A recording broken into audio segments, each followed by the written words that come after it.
Olá pessoal, vamos aguardar aí o pessoal entrar nessa, nessa live aí que eu vou fazer. Estamos nessa noite, juntamente aí com Darlan Oliveira.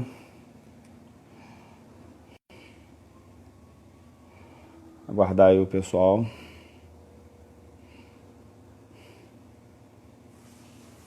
Esperar ele entrar aí.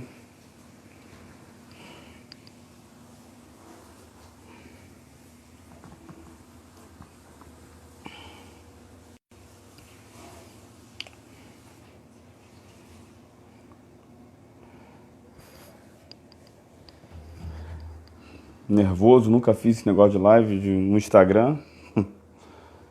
No Instagram nunca fiz live não. Priscila entrou aí. Ô Priscila, paz. Tá me ouvindo aí direitinho? Aguardando aí o pessoal entrar.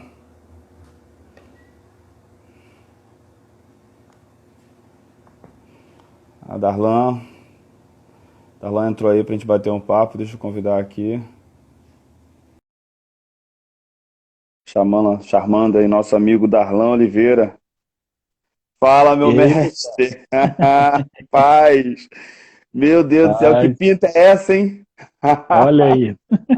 Rapaz, isso não é uma pinta, é uma mancha, hein? Meu Deus do céu, hein? Que coisa linda. Tanto tempo sem falar contigo. Pois é, saudade de Ei, cara. você. Aqui, ó. Aqui que tá comigo aqui, ó. Dá um abraço pro Olha tio aí, Darlan. ó. Oi. Tudo bem, Renato? Ai, ai. Aí, tá se perguntando, tudo bem? Tudo. Ai, que lindo. É isso aí. Maravilha, maravilha. Obrigado, filho. Esperar um pouquinho mais, pastor, o pessoal chegar É, aí, aguardar o pessoal os chegar irmãos da aí, igreja. pessoal. Os irmãos aí se conectando. A Priscila tá te mandando a paz aí, Tá Priscila. vendo Outros, aqui, ó. Um abraço. maravilha. Muito bom estar com Rapaz, vocês. não sei como é que tá aí. Aqui fez um calor hoje. Saquarema fez um Não, aqui tá frio. calorzinho. Tá Deve estar frio uns aí? 12 graus. Deve estar uns 12 Ó, graus agora. tô aqui suando, mas é nervoso mesmo. Tô suando aqui, é É. de nervoso, cara. Não, mas é É, tranquilo. Não, acho tranquilo, né? que uma das coisas bem interessantes da gente se pensar é que essa pandemia ela trouxe uma equalização Uhum, na plataforma. Então, assim, tanto um pastor que tinha uma igreja de 5.000, 10.000 membros, ele certo. está usando a mesma plataforma, os mesmos instrumentos, e um pastor que lidera uma comunidade aí com 30 pessoas, né, 20, um culto Verdade. caseiros, nós estamos usando a mesma plataforma. Então, uma das coisas que eu tenho falado constantemente, né, com vários irmãos, né, Uhum, próximos assim, que eu não vejo que a igreja retrocedeu e nem vejo que o evangelho está sendo ameaçado, né, diante de um cenário de certo. pandemia. Mas eu Uhum, acho muito interessante que diante do cenário da pandemia, a igreja ela meio que se reorganizou, né? verdade. Ontem mesmo, ontem eu estava em uma live também com um pastor aí de Campos, né, dos Goitacazes, aí pertinho, e a gente rindo Pertinho, assim, é, pertinho. É pertinho. do ladinho aí. E Mais a perto gente, que Curitiba, né? é, e a gente conversando, né, e falando sobre isso, né? Falei, pastor, há 2 anos, 5 anos atrás, a gente jamais pensaria nessa possibilidade, né? Uhum. E talvez ao longo de toda a nossa caminhada ministerial, a gente brigou com tantos jovens e adolescentes, né, nos cultos para desligar o celular. Hoje a E agora gente Hoje a gente quase que ora em nome de Jesus para ele ligar o celular e participar da celebração, né? é verdade. Então, mudou a dinâmica, né? É Muito verdade. interessante isso aí. É verdade. E o engraçado é que não param de sair inovações, né? Na área da tecnologia, assim, não para de sair inovações. Agora mesmo a gente está nessa febre do TikTok aí, que já era alguma coisa para fora do Brasil. Agora no Brasil, agora está começando essa febre aí de TikTok aí, Pois é. porque Esse tempo de pandemia, isolamento social, onde as pessoas se comunicam muito via rede social, então muitos aplicativos e muitas coisas que estavam no esquecimento voltaram numa moda, voltaram de uma forma Sim, muito, muito avassaladora. Bem, eu preparei aqui aquele nosso script, né, que para a gente bater esse papo aí, esse papo que a gente está. Eu fiquei sabendo que Curitiba já está, a partir da próxima semana, já vão retomar os cultos, né? As na igrejas, verdade, desde semana passada, né? Já está desde liberado. semana passada. Só que Hum, tem toda uma normativa, né? Distanciamento aham. de 2 metros de uma cadeira para outra, álcool gel, não pode ter microfone compartilhado, um monte de coisinhas assim, É, né? é isso E aí, a aí, primeira coisa que eu coloquei aqui, separei para a gente bater um papo sobre isso, na atual situação que estamos vivendo, em esse estado de calamidade pública, onde as pessoas estão cheias de regras para isolamento social, qual será o futuro das nossas reuniões coletivas? ó, parecendo um programa de entrevista. Qual será o futuro? Eu fico pensando, por exemplo, num local onde nós precisamos de ter o quê? Onde o abraço, essas coisas são bem acentuadas, o ósculo santo, o beijo, o abraço, o carinho, o toque. Essas coisas são bem acentuadas no nosso meio. Como? Assim, nesse período de tempo, nessas reuniões, imagina só ver o seu irmão do lado não poder dar aquele abraço. Pois é, acho É que estranho, né? é um tempo onde a gente vai ter que se reinventar, né? Então, Verdade. acho que a primeira coisa que a gente precisa pensar, e no início da pandemia, muitas pessoas me procuraram e querendo conversar, e tanto Uhum. familiares quanto irmãos na fé, que assim, querendo entender o porquê da pandemia. Acho que a gente precisa Certo. partir do ponto que Deus é soberano sobre tudo e todos, né? Gênesis 1:1 fala que Deus Isso, criou. Então Deus verdade. criou tudo e todos. Então, ele criou os céus, ele criou a terra, então ele criou tudo, né? Verdade. Então, ele é maior do que tudo isso. Eu acho que o nosso tempo, né, o que a gente precisa nesse momento como igreja é orar para tentar discernir o momento que nós estamos vivendo, entendeu? Então, o que Uhum. nós estamos vivendo? Será que é o fim dos tempos? Será que é o final de tudo? Bom, eu particularmente acredito que não seja, né? É mesmo com embasamento bíblico, escriturário, né? Porque Mateus 24 fala que necessário eram todas essas coisas, né? Guerras, Verdade. rumores de guerras, falsos profetas, para que então viesse o fim. Então, eu não acredito que a gente está no que diz respeito à iminência da volta de Cristo. Ele vai voltar amanhã. Não, mas eu acredito que todo esse cenário da pandemia, ele sim colabora para que a igreja se prepare para a volta de Cristo, né? Uhum. Então, eu acho que o contexto do ser igreja, ele não mudou, porque nós estamos reclusos, né, fruto da pandemia, mas nós temos disponível o abraço, o afago, o aconchego dos nossos familiares. Então, eu Verdade. acredito, e a leitura que eu faço desse momento tem a ver com Deus realinhando tudo no que diz respeito à prioridade. Maridos que talvez não eram tão dóceis e amáveis com as suas esposas, né? Pais que não eram tão efetivos e presentes na vida dos seus filhos. Então, eu Uhum. vejo Deus realinhando e reordenando tudo isso, né, por meio dessa pandemia. Então, o que eu percebo é que quando as coisas voltarem ou retornarem, eu acho que as nossas atitudes elas não serão simplesmente atitudes levianas diante do reconhecimento do irmão, diante da honra que nós prestamos à vida do irmão, mas vão ser coisas mais genuínas, precisas, verdadeiras, né? Porque nós aprendemos por meio da proibição o verdadeiro sentido e significado. Então Verdade. nós reaprendemos o convívio, né, ou a expressão de amor dentro do contexto familiar, e agora nós vamos Certo. expressar isso dentro de um contexto família religiosa, né, ou família cristã.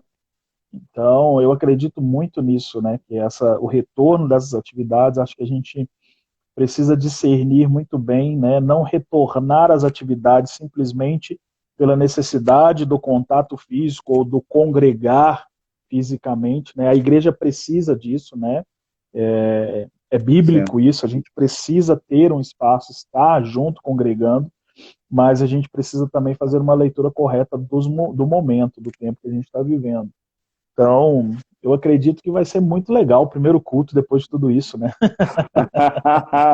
Vai ser aquele momento de muitos. Acho que aqui, por exemplo, nós estamos aí desde 23 de março, sem ter as nossas reuniões semanais, sem ter, né, esse tempo de coletividade, Uhum, somente através de rede social, ou então através de culto telefone. Mas assim, eu acredito que quando esse tempo acabar, e aqui no Rio de Janeiro parece que está cada vez mais distante isso. Agora parece que a gente está entrando para uma fase mais de distanciamento mesmo, de fechamento total, uhum, principalmente aqui na nossa cidade de Saquarema. Mas acredito que quando nós retornarmos, vai ser aquele tempo de muita genuína, como você falou, de algo genuíno mesmo, né? De aham, uma demonstração de afeto, de carinho, e uma demonstração de reconhecimento da importância de estar juntos, né? Porque muitas sim, vezes relegávamos a segundo plano o fato de estar junto no ambiente congregacional, ouvindo, participando, sendo ativos na vida e nas dificuldades de cada um dos irmãos. Mas acredito que uhum, quando esse tempo voltar agora, haverá uma igreja, assim, no meu ponto de vista, com muito mais fervorosa, né? Como diz Paulo, não sejais vagarosos no cuidados, mas sede fervorosos no espírito, em espírito servindo ao Senhor. Então, haverá mais fervor, né? Acredito que haverá muito mais fervor nesse tempo futuro que nos espera. Eu aguardo com muita expectativa. Sinceramente, os primeiros momentos, as primeiras horas que nós teremos aí, não mais esse distanciamento, essas regras, por mais que a gente vá conviver com elas durante alguns tempos, né, depois que retornarmos, exatamente, acredito que a gente vá conviver exatamente. ainda, mesmo em reuniões durante algum tempo, né, diante da situação que acontece da saúde pública, mas nós, com certeza, aguardamos com muita ansiosidade, bem ansioso. Vou para a segunda parte da pergunta aí, ó. Bate-papo aqui, ó, perguntas e respostas. A Vamos segunda que eu lá. preparei aqui, a gente está vivendo cenários principalmente no Brasil, né? O Brasil está vivendo um cenário totalmente atípico de qualquer outros lugares. Acho que Deus está trabalhando mesmo algo muito forte dentro da nossa nação, porque algo está por vir, eu acredito assim, né? Por exemplo, a gente tem vivido um cenário de instabilidade, tanto na saúde pública, né? Também na economia e na política, né? Os recentes cenários aí que efervesceram todo o cenário político. Eu pergunto, será que essas coisas todas afetam a espiritualidade? Então, Vamos aí, agora eu te passo a bola. acho que um dos grandes erros nosso como igreja é definir a espiritualidade a atitudes ou atos religiosos. Acho que isso é um grande erro, porque Definir somente definir espiritualidade, atitudes e atos há religiosos. atos religiosos, né? Então, ser espiritual é ir ao culto domingo à noite. Não é Ser verdade. espiritual ser espiritual é de repente participar da reunião de oração da igreja às 5 da manhã. Mas Certo. na verdade, pensar espiritualidade ou definir espiritualidade, a gente precisa partir do princípio da centralidade da vida. E a gente não consegue falar de espiritualidade sem falar da prática de devoção. E a gente Certo. não fala de devoção sem o que a gente pode chamar de ato religioso ou objeto de culto. Então, para que haja uma expressão de espiritualidade, a gente precisa, primeiramente, entender que tudo que eu faço é espiritual. Logo, tudo aquilo que eu faço sendo espiritual, tudo aquilo pode ser um objeto de culto. Então, todas as circunstâncias à minha volta, elas precisam me condicionar ou me direcionar a quem? A Cristo. A Cristo. Né? Uhum. Então, assim, tão quanto espiritual que o culto, a celebração domingo, também é segunda-feira ir ao trabalho. Certo. Isso é espiritual. Então, esse cenário, tanto na saúde, na economia, né, no contexto nacional e mundial, isso às vezes nos rouba a sobriedade. E quando nós não estamos sóbrios, nós caminhamos embriagados. E uma pessoa embriagada, ela não tem noção para onde ela está indo ou o que ela está fazendo. Isso só abro aqui um parênteses, é o que Pedro falou, sede sóbrios. Né? Exatamente. Pedro fala, sede sóbrios. Diante desse, eu estava até estudando, o que na verdade nós precisamos nesse tempo é de sobriedade. E esse equilíbrio, essa sobriedade vai nos levar a viver novos tempos, nova dimensão em Cristo. Desculpa então, te atrapalhar. Tudo bem, a gente está batendo um papo. Então a gente precisa pensar que a nossa fé, ela não pode ser circunstancial, porque se ela se tornar circunstancial, toda a minha caminhada espiritual, que é a integralidade do ser, um todo do ser, é afetado. Porque Verdade. a minha fé, em um momento de calamidade, ou na verdade em toda a caminhada cristã, ela precisa ser uma fé que nós podemos determinar como uma fé factual. Então a minha fé não está atrelada ao que eu sinto ou ao que eu vejo, mas ela está atrelada a um fato. E qual é o fato? O fato é que Deus amou o mundo, que ele entregou o seu Filho em nosso favor. Então a nossa fé está fundamentada a esse fato. O autor de Hebreus fala algo muito interessante, que Hebreus 11, quando ele começa a definir a fé, né, e na tradução ali da Corrigida Fiel, ele fala que a fé é o firme fundamento. Né? Outras versões vão falar que a fé é a garantia, o penhor. Mas eu gosto de pensar em fundamento. Nós não construímos nada se não for por meio de um fundamento. Então, nós não construímos nada se não for por meio da fé. Se a minha fé estiver atrelada àquilo que eu sinto, logo todas as circunstâncias à minha volta afetam a minha fé. Mas se a minha fé ela é um firme fundamento, todas as situações em volta não afetam esse firme fundamento. Então, o autor de Hebreus, quando fala sobre isso, eu acho fantástico essa definição. Por quê? Porque a nossa fé ela se torna uma fé fundamentada em um fato. E qual é o fato? O fato é que Deus me amou. Por isso que Paulo escreve coisas como ele descreve em Romanos 8. Nada pode me separar do amor em Cristo Jesus.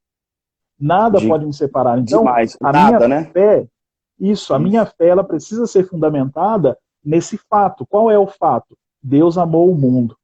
Amém. Então, se a minha fé é fundamentada nisso, a minha caminhada espiritual, a minha prática de devoção, ela não é afetada. Porque eu não coloco em descrédito a soberania de Deus, eu não coloco em descrédito a bondade de Deus, e eu não questiono em nada. Eu vou olhar para o cenário atual, qual nós estamos vivendo, e vou dizer, Deus continua sendo bom e Ele continua sendo soberano. Então, eu tenho falado com muitas pessoas, né, nesses dias também, eu não acredito que nós vamos voltar para uma normalidade na vida. A nossa vida não vai ser como ela era 3 meses atrás. Isso não vai acontecer. O que nós precisamos nesse tempo é entender aquilo que Deus está movimentando e a forma a qual nós vamos caminhar daqui para frente. Amém. E isso tem a ver com compreender a soberania dele e a bondade dele. E isso tem a ver com uma fé totalmente racional e não sentimental.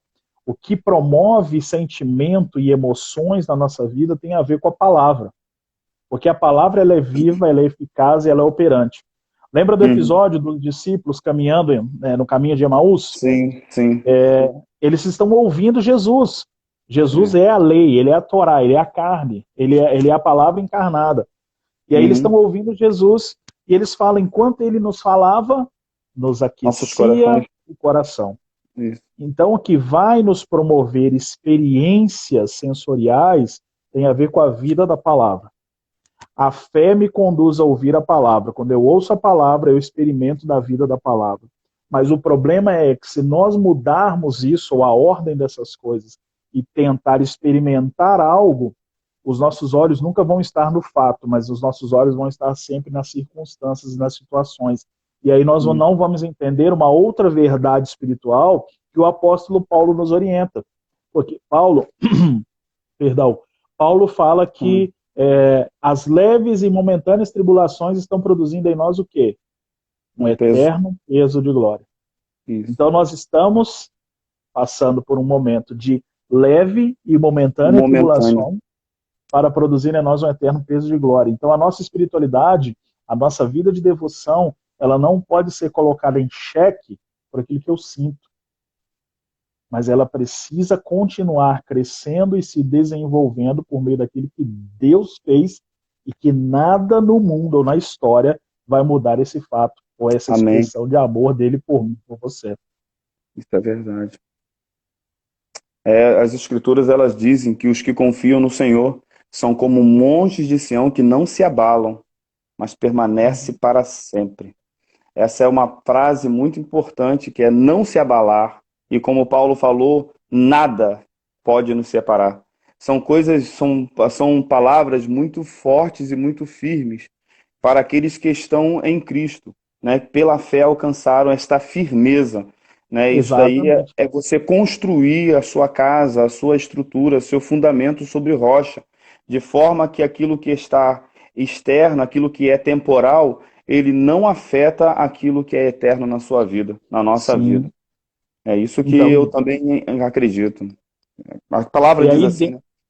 Então, e dentro desse conceito, dessas verdades, a gente consegue manter uma prática de oração dentro desse cenário por meio daquilo que eu sinto ou por meio daquilo que Deus é? Por meio daquilo que Deus é. Entendem? Então a minha prática de oração, né? É por ele, é tudo nele, é por ele, nele, para ele são todas as coisas. É tudo por ele, na verdade, né? Eu não oro para mim, é por causa dele, é tudo por ele. Então não é o que eu sinto e nem aquilo que está ao meu redor.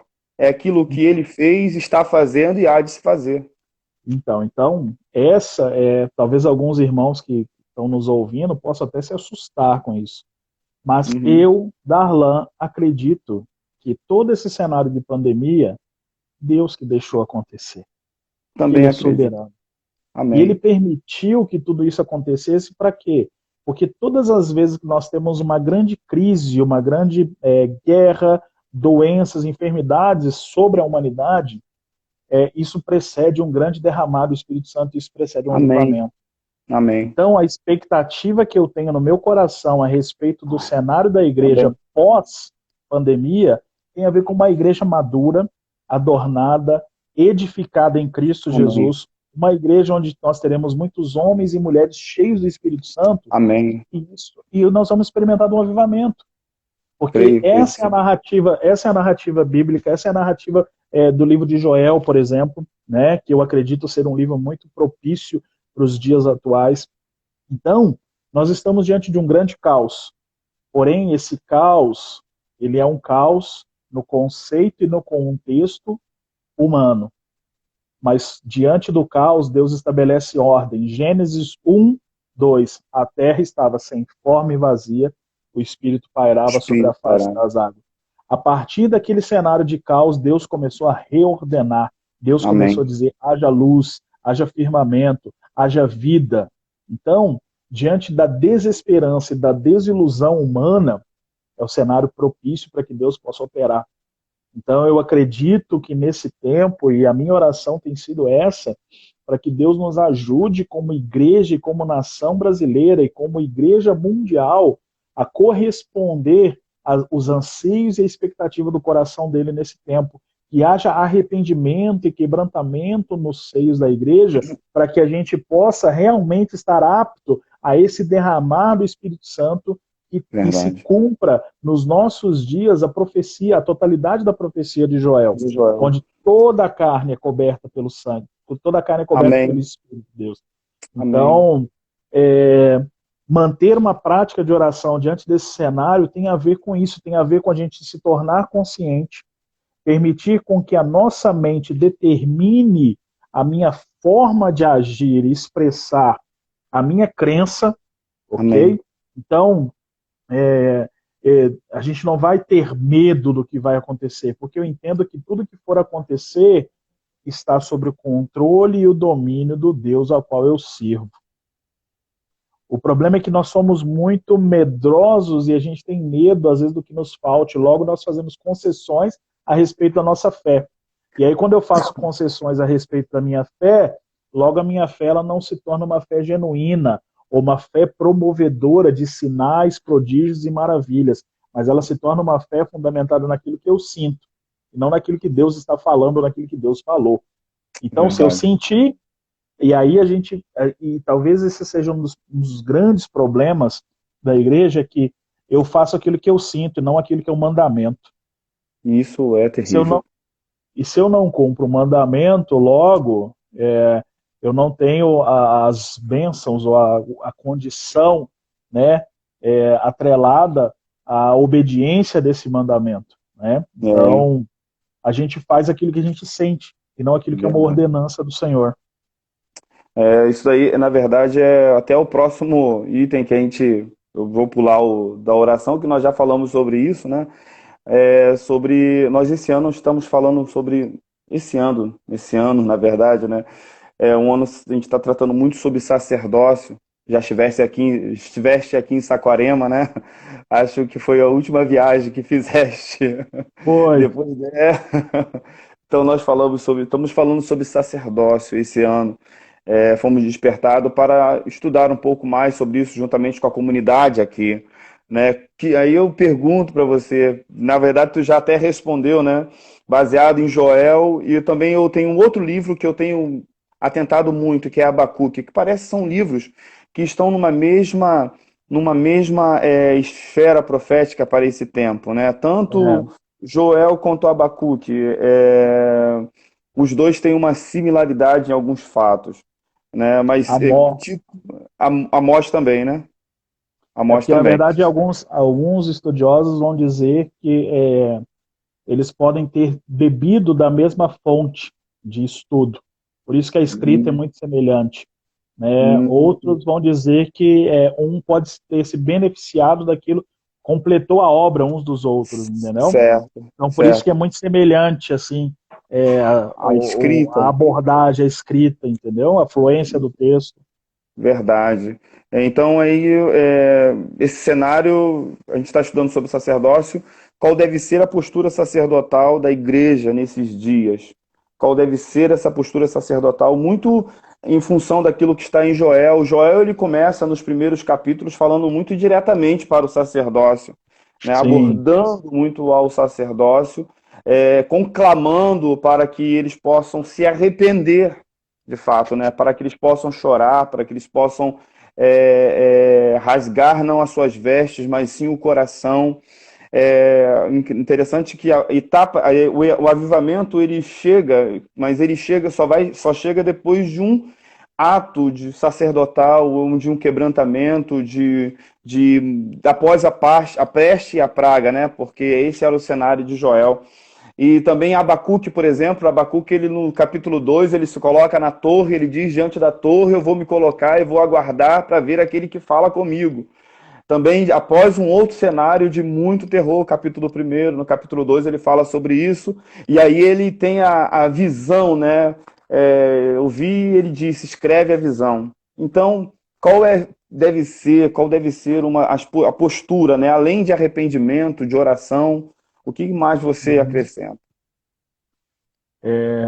Pastor, o senhor desativou os comentários, às vezes pode ter algum Ah, peraí, irmão interagindo com a gente aí. deixa eu colocar aqui, ativar aqui de novo. Pronto, Isso. ativei aí. E Ativei aí aí. às vezes pode ter Isso. alguém interagindo com a gente aqui, a gente Às perde. vezes perde aí, né? Eu ativei de É, novo.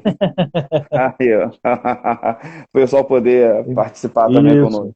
Se tiver alguma pergunta também, alguém quiser É uma interagir com a gente. pergunta, pessoas querendo fazer algum comentário. Então, É, arrependimento, eu entendo que essa é a porta de entrada. Eu acredito que mais à frente a gente vai até falar sobre isso, mas eu acredito que nossa nação, principalmente a nação brasileira, ela vem de um berço evangélico muito mais voltado para alguns assuntos mais emotivos, né? Uhum. E então, às vezes, nós aprendemos algumas coisas de forma muito superficial, mas nesses tempos, Deus está. Eu até escrevi recentemente que a nossa geração já viu. Nossa geração. Já viu o Ray Charles morrer. Vou falar aqui de música, né? Porque eu gosto de música. Ray Charles morrer, Michael Jackson morrer.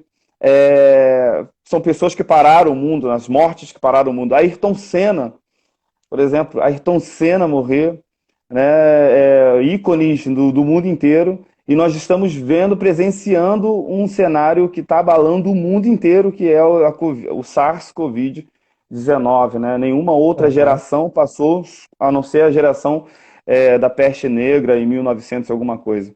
Então essa nossa geração está sendo marcada, né? E eu acredito que, Sim, como uma geração está sendo marcada, uma geração sacerdotal está sendo marcada e chamada por Deus para esse convite, porque eu acredito que nós também seremos marcados por um grande avivamento, e que é essa expectativa que está no meu coração, né? Baseado nesse todo sim. cenário que acontece no mundo inteiro, no Brasil e no mundo inteiro, de caos, mas também de alinhamento profético, de arrependimento, de busca incessante de uma correta vida devocional. Eu acredito que o próximo passo é o fogo do avivamento alastrar-se pelo Brasil e pelo mundo afora. Exatamente. A gente pensar num funcionamento sacerdotal, às vezes muitas pessoas falam sobre sacerdócio e às vezes resumem ou restringem o sacerdócio somente à perspectiva do sacerdócio na antiga aliança, mas a gente Uhum. tem, na verdade, três condições para ser sacerdote, né?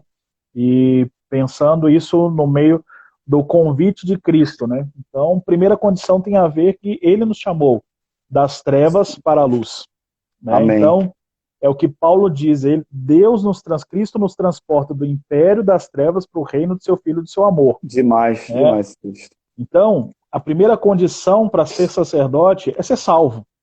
Então, se Isso. Deus salvou você, você está apto a funcionar como um sacerdote. Depois a gente tem uma Amém. outra condição que tem a ver com ele ter nos libertado do nosso pecado. Então, o próprio Cristo nos liberta dos nossos pecados. Ele nos Amém. perdoa e nos liberta. Então, ele nos tira de um lugar, ok? Nos Isso. posiciona em outro. Ele nos liberta dos nossos pecados, não tem mais acusação, o escrito de dívida foi rasgado. E, por último, a gente tem o fato de ser comprado pelo sangue de Cristo. Então, ele nos Amém. tira de um lugar, ele nos perdoa e ele nos compra. Amém. Então, essa é a condição para que a gente possa funcionar como sacerdote. Então, a gente precisa entender que o sacerdócio é o tipo de gente que vai estabelecer a realidade do reino de Deus na terra. Amém. Então, Jesus não volta para encontrar qualquer tipo de gente, qualquer tipo de povo, mas ele volta para encontrar com quem? Com sacerdotes. Por isso que a gente vai ler em 1 Pedro, a gente vai ler em Apocalipse sobre Isso. uma nação de reis e E sacerdotes, ou um sacerdote. sacerdócio real. Então é um tipo de gente que expressa o reino de Deus. E quando a Amém. gente pensa nesse tipo de gente, eu chamo muito isso de homens e mulheres legisladores. Então existe uma lei, quem conhece a lei vai legislar sobre a lei. Né? O episódio de João, capítulo 11, fala sobre a ressurreição de Lázaro, Certo. certo?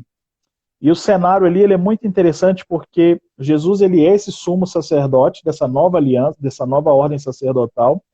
E aí Jesus fala um negócio muito interessante, porque Jesus gosta de Lázaro, Jesus gosta de Marta, de Maria, ele gosta de estar em Betânia, Uhum. entendeu? E aí quando a gente pensa no cenário, é um cenário de morte. Então Jesus vai até aquele lugar, e aí a narrativa de João 11 fala que Marta correu até Jesus e falou, olha, se você tivesse aqui, meu irmão não tinha morrido. Certo. E isso para mim é o maior exemplo da autoridade sacerdotal que Deus constitui a sua igreja.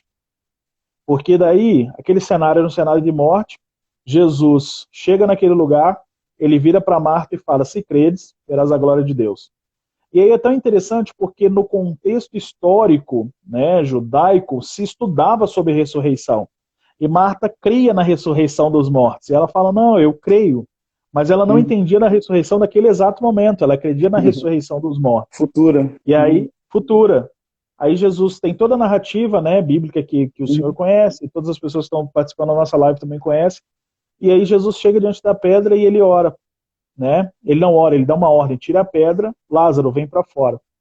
E aí, na narrativa, no finalzinho dos versículos, se eu não me engano, no 42 em diante, Jesus levanta os olhos para o céu, ele ora e fala assim, Pai, obrigado, porque o Senhor sempre me ouve. Eu fiz isso para que os incrédulos aqui pudessem ver. Então, aquela atitude de Jesus não foi uma atitude de alguém de chegar e orar da seguinte forma, Deus, por favor, faça isso se for da sua vontade. Não, ele chegou e deu uma ordem, ele legislou, porque ele conhecia uma lei. Então, Entendi. é esse tipo de gente que Jesus quer encontrar na terra quando ele voltar. E por que disso? Quando ele ensina a oração do Pai Nosso, Mateus 6, ele fala sobre isso. E ele traz esse princípio intercessório, que ele começa com o princípio de adoração, dizendo, Pai Nosso, que estás nos céus, santificado seja o teu nome. Ele adora a Deus. Uhum. Depois ele fala, seja feita a tua vontade, aqui na terra, como ela é feita nos céus.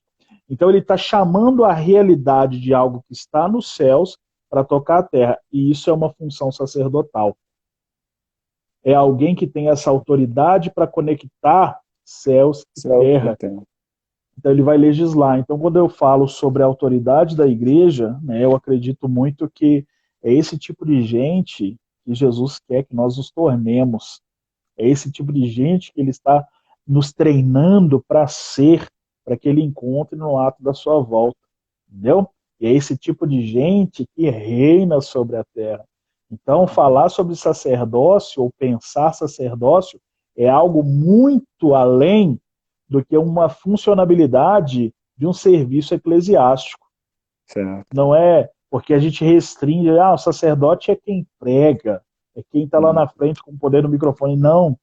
Todo esse cenário da pandemia, ele trouxe para mim e para você o contexto e o conceito de sermos sacerdotes na nossa casa. Podermos conhecer a lei, que é Cristo, legislarmos e falarmos as verdades a partir do conhecimento dessa lei e abençoar a nossa casa. Porque o sacerdote ele faz isso, ele apresenta famílias diante do Senhor e ele, apresentando famílias diante do Senhor, ele cumpre o seu papel, a sua funcionalidade, abençoando as famílias da terra. Essa é uma parte muito importante, né? Porque nesse tempo, muitas pessoas se viram assim, sem um pouco desnorteadas, algumas, né? Porque por mais que a gente fale, ensine, oriente, existem pessoas que acreditam que não tem essa função sacerdotal dentro das suas casas.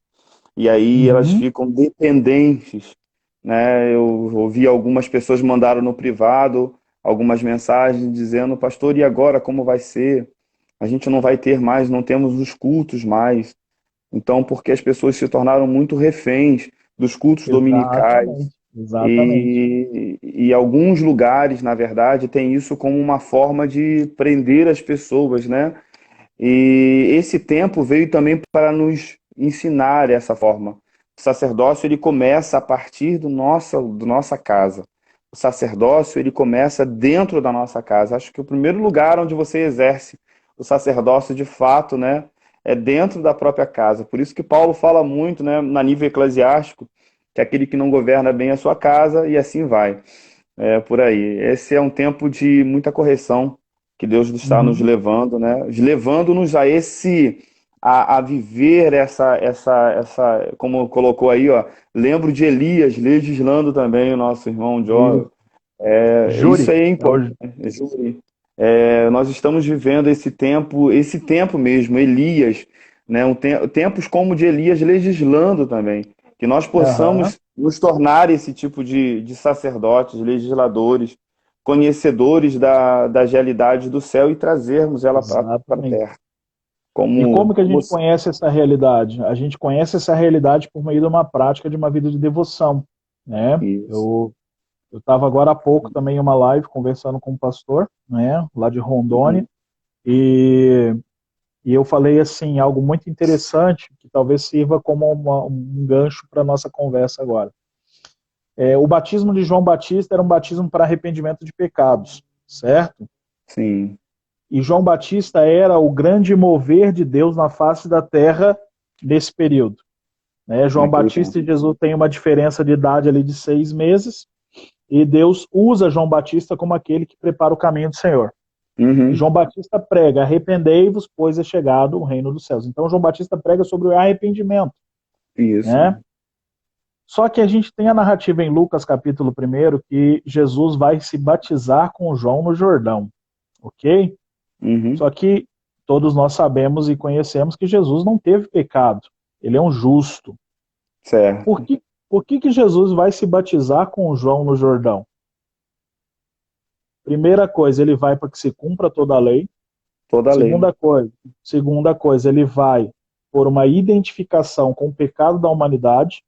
Então existe uma identificação. E a terceira coisa tem a ver com reconhecimento daquilo que Deus estava operando na terra. Na terra. Então ele se submete a isso.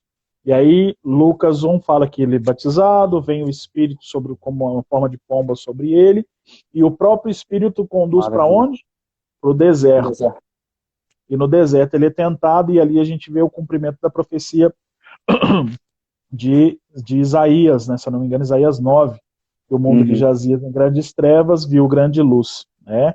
Então ele vai para a região de Naftali, Zebulon, e ali começa o ministério de Cristo, que vai durar por 3 anos e meio sobre a terra. Então é muito interessante a gente pensar isso, que tudo que a gente for fazer, primeiramente, precisa estar debaixo daquilo que Deus está operando e fazendo na terra. Ninguém vai Amém. reinventar a roda. Então, Verdade. diante de um cenário de crise, de pandemia e de caos, ninguém vai reinventar o ser igreja. Ninguém Tá. vai ter uma nova forma de ser igreja, porque Cristo é o fundamento. Amém. Nós estamos repensando a forma de funcionabilidade, mas não estamos lançando um novo fundamento. Certo. Então, como que nós conhecemos o fundamento? Como que nós conhecemos a Cristo? Como que nós conhecemos a lei? Nós conhecemos a lei, conhecemos a Cristo simplesmente por meio da prática da devoção. E aí é uma frase que eu sempre uso, uma definição que eu tenho de devoção. Devoção, ela nada mais é do que um ato decidido. É eu ter decisão e não vontade. Por isso que a nossa fé, ela é racional. Com a minha racionalidade, eu defino que amanhã eu vou acordar meia hora mais cedo do meu horário, porque eu quero contemplar a beleza de Jesus, eu quero orar a Jesus, eu quero consagrar o meu dia a Jesus. Amém. Então, Isso isso é aí. uma grande chave, isso é uma grande chave para a gente nesse tempo, né? Como manter o fervor da nossa fé. É verdade.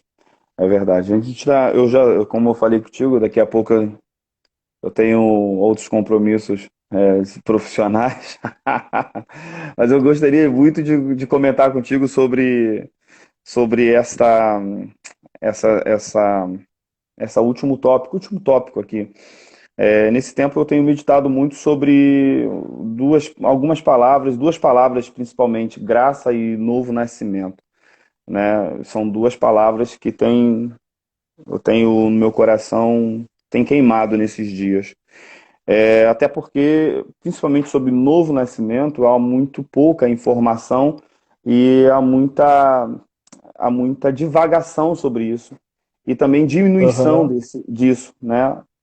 Tornando isso apenas ao batismo em águas em alguns lugares. Né? E eu vejo que é um ponto muito importante para a vida cristã. Tudo parte através do novo nascimento, como você já falou mais atrás, tudo parte através disso. Então, Sim. naquela conversa de Jesus com Nicodemos, né, ele cita duas palavras muito interessantes, muito interessante. Ele falou que aquele que não nascer de novo não pode ver o reino dos céus. Uhum. E depois ele fala, aquele que não nascer de novo não pode entrar no reino de Deus, dos céus.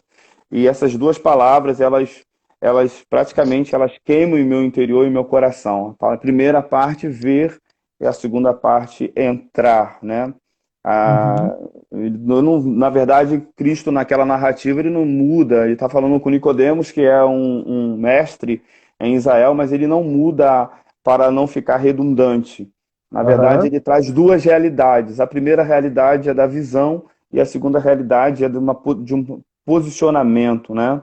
E Aham. a primeira parte que o novo nascimento traz é tirar a pessoa da cegueira e a faz ver e a faz enxergar, né? Por isso que aquele que não nascer, ele não pode enxergar, ele não pode ver, porque ele permanece em trevas.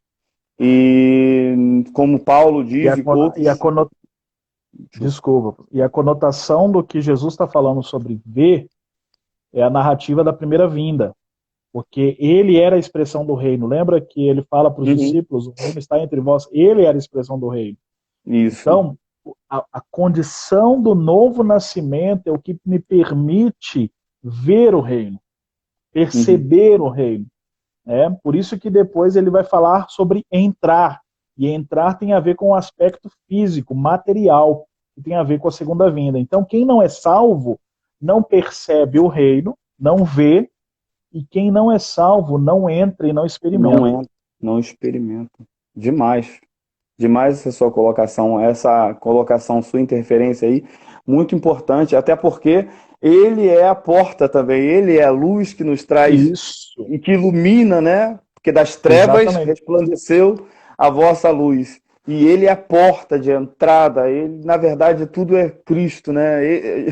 Por isso que eu falo, a parte do novo nascimento, o nascer de novo, é algo que precisa ser, no meu ponto de vista, eu tenho ensinado aqui, falado sobre o novo nascimento, que é, na verdade, um dos pontos principais para que é o início de toda a caminhada. Se, Exatamente.